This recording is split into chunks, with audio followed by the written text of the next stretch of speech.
Good morning, Tottenham fans. Today's video is going to be a little bit more positive than it has been in the last few days because Spurs seem to have woken up in the transfer window. The Champions League draw has been done today, so I'm going to go through what fixtures we've got in the Champions League and why I'm so optimistic we could actually get through and finish even in the top 8.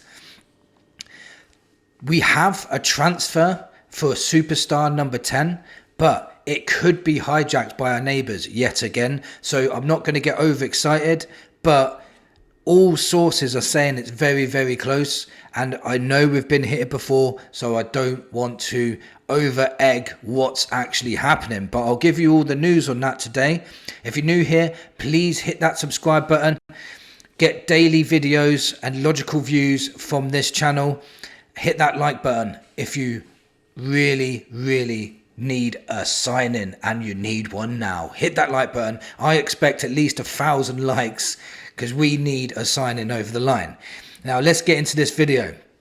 I'm telling you now, the draw we got for the Champions League was actually pretty decent, better than I thought it was going to be, and it's made me a lot more optimistic for the Champions League games now. So I'll read them out to you, but just bear in mind this is not in order because the order is going to be done on Saturday. They're going to schedule it on Saturday, dates and everything. This is just who we're playing. So, first of all, at home, we've got Dortmund, Villarreal, Slavia Prague and Copenhagen. They're all our home games. So for me, those 4 home games are very winnable. We can win those games at home, especially with the home crowd. At Spurs, egging us on. I just think those 4 games are winnable. Our away games, the first one is very difficult. Paris Saint-Germain. Could we get revenge for that Super Cup? We have Frankfurt away, Bodo Glimt away, and Monaco away. And remember when we won the Europa League last season? They said to us it was an easy draw. You won't be playing teams like Frankfurt and Bodo Glimt in the Champions League. Then bang, we're playing Frankfurt and Bodo Glimt in the Champions League. So hold that. Now, for me, there's teams in here. Monaco away, Bodo Glimt away, Frankfurt away. We know we can win those games. So that's 3 away victories. Paris Saint-Germain is going to be the most difficult one. We all know that. And we can win those home games. I'm really optimistic that we can finish in the top 8 with this fixture list. I really do. The only thing that concerns me is getting injuries. If we got a massive injury crisis again, it's going to be very difficult to play these teams and then play in the Premier League because you can't fully rotate your sides against Champions League sides. You can't just go out and play the youngsters like we did in the Europa League. It ain't going to work. So I'm hoping we can stay fully fit, add some more people to our squad as well, and hopefully we can have a really good Champions League run. Finish in the top 8, which means we're automatically in the last 16, and see where we go from there. And now, I'm not expecting us to win the Champions League. I've never ever going to say that with teams like Real Madrid, PSG, Barcelona, Liverpool, not Arsenal. We can beat them. But yeah, I just think we can have a good run and just, get some revenue in from it. The further you go in the competition, the more revenue you get, the more chance we get of getting better players for next season. But we definitely still need to strengthen our squad for that. Now, mentioning strengthening our squad, today there was some really big news that came out of nowhere, and that is Xavi Simons has been spotted at Hotspur away to speak to Spurs, and apparently he's spoken to Frank, and he really likes what Frank is offering and what Tottenham are offering. Spurs have officially put in a bid now, I think, of over 60 million. And I think it's going to be accepted by Leipzig. So, sorry, get too excited there. So, the only problem with that is that Chelsea are still in the running for him. And all summer, Xavi Simons has said he prefers Chelsea. So this is one of those ones, again, this could be Willian 2.0. He could be trying to have a medical at Spurs and all of a sudden Chelsea get on the phone and he'll be off skis. So I'm not 100% sure that this is going to get done still until I see a here we go and Spurs have signed him on the dotted line and he's holding up the shirt, because this can still be snatched and hijacked by Chelsea And you know what history tells us, that normally happens. And if that does happen, that's the third time this summer, and it's really, really going to hurt. Now, I didn't expect Xavi Simons to come out of nowhere. I didn't expect it, because we were looking at Paqueta and we're looking at Harvey Elliott and players like that, because we knew that other players weren't attainable anymore, especially Eze and Morgan Gibbs-White. Morgan Rogers was almost impossible. But I didn't expect Xavi Simons, because Xavi Simons is a top player. He's a game changer. He could literally walk into our first 11. And if he signs for us, that's 3 players we've then signed that are improving our first 11. I said to you in the previous days that Tottenham can still save this window. They had 5 or 6 days to do it.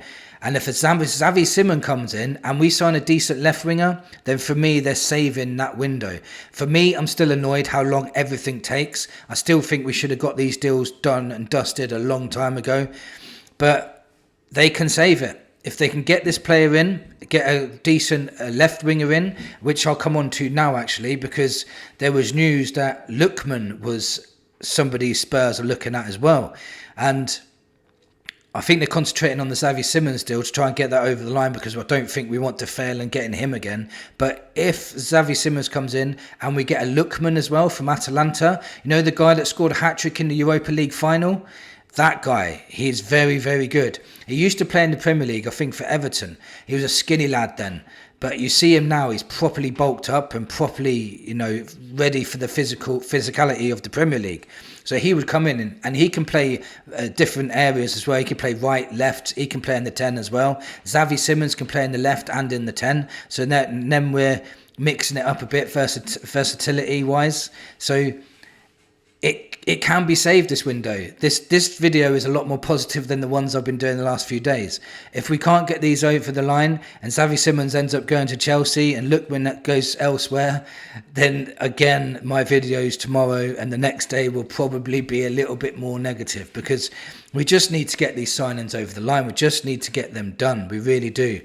It's looking very, very positive, and if anything happens, it's going to happen tonight, I think. So by the time you see this, it might have already happened. So we might have either got him or not got him.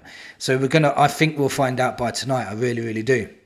Another left winger that was mentioned, but I just don't think it'll happen. I just think this is journalists and news reporters spinning something just to write a story. But they're saying Semenyo from Bournemouth might be somebody Spurs will look into. Semenyo would be an absolutely brilliant signing for us if we could get him over the line. Powerful, fast, can score goals, strong. You know, he'll link up well with the forward players. He would be brilliant. He would be absolutely brilliant. But I just think that'd be really too far-fetched. So, all in all, a more positive video today, which I'm really happy with. You know, the Champions League draw is pretty strong. But again, I have to reiterate, we need to get some more players in so we can rotate Premier League and Champions League football. Otherwise, if we're playing 2 games a week and we're playing those teams and Premier League teams, it's not going to be easy. It really isn't. And you know, with foreign leagues, they always seem to give them more of a break than they do English leagues. We seem to play 3 times a week sometimes. It's crazy. They don't care about the players half the time. But getting players like Xavi Simons in, that's a game changer for me. It's absolute game changer. He's 22 years old. He still could get better and better. Brilliant on the ball, scores goals, gets assists, does everything you want from a number 10. Work rate is great as well. So I don't want to get too excited. Listen to me, I'm getting excited talking about it because I'm a Spurs fan and I really want this to happen, and I want all you guys to be happy about it. I want you guys to be celebrating something. The last week or so has been horrible with the Eze going to Arsenal, and you know, but at least we've been winning in the league though. That's been the positive for me. That's changed the mood a little bit for Spurs, because even though we haven't got all these players in, we're still winning games, which is a good start. But we know injuries are inevitable, so we do need to bring in strong players to rotate. Now, you can spend 200 million on a strike force and still do poorly. Look at Man United last night. They spent 200 million on their strike force and went out to Grimsby, a League 2 team in the Cup. So it's not all fixed just by spending 200 million here and there. So But we do need reinforcements. And for me, I think we need quality reinforcements. Players that want to play for the badge. Players that want to come in and give 100%. Because as we've seen, Frank has got us playing like really, really hard to beat. We're very hard to beat. We're determined to win the first ball and the second ball and counter and attack very quickly and very directly. Get someone like Simons in on a counter attack and he can just spray the ball left, right, wherever you want it to go. And we could look very, very dangerous going forward. Add a Lookman to that, and this window is looking 10 times better. So it can be exciting times. Like I said, by the time you watch this, everything might have changed. But by the time you've watched this also, we could have already signed him and everyone would be buzzing. We really would be. You should be. He's a very, very good player. And Chelsea have been monitoring him all summer, so he can't be that bad, can he? Lots of other clubs are interested in him as well, but Spurs look like the ones that are going to get this over the line. Fingers crossed we don't get burnt for a third time. Let me know in the comments what you think of this signing. Do you think this is an upgrade into our first 11? Because it really, really is. And what do you think of the Champions League draw? How many points do you think we can get in that Champions League draw? Thank you for watching. Come on, you Spurs.